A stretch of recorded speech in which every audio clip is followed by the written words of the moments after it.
चलो ये math problem को सॉल्व करवा। एक वस्तु 20% लाभ बिक्री करा जाए जदि तार क्रय मूल्य 50 टंका एवं बिक्री मूल्य 30 टंका बढ़ा जाए तेज लाभ 10% हुए। मूल क्रय मूल्य केते? तो प्रथम 20% लाभ होता 20% माने 1/5 माने 5 टंकार 1 टंका लाभ होता। तो जदि कॉस्ट प्राइस 5 टंका हम ताले सेलिंग प्राइस 6 टंका हम। तो क्रय मूल्य बिक्री मूल्य बढ़ला पर एबे प्रॉफिट हो 10% माने 1/10 10 टंकार 1 टंका प्रॉफिट है।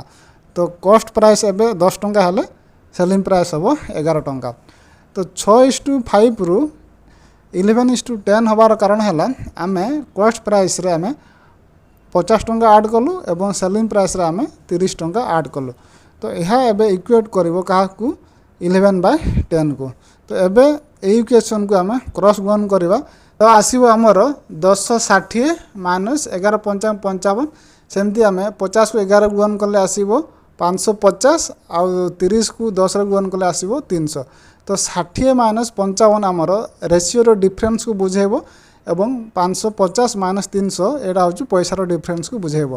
तेणु ये 5 यूनिट आमको केते टंका बुझेब 250 बुझेब। तो आमको पचरा कॉस्ट प्राइस केते मूल कॉस्ट प्राइस मूल कॉस्ट प्राइस को आम 5 यूनिट धरी। तेणु 5 यूनिट वैल्यू आमर आसला 250 जोटा हूँ आमर उत्तर।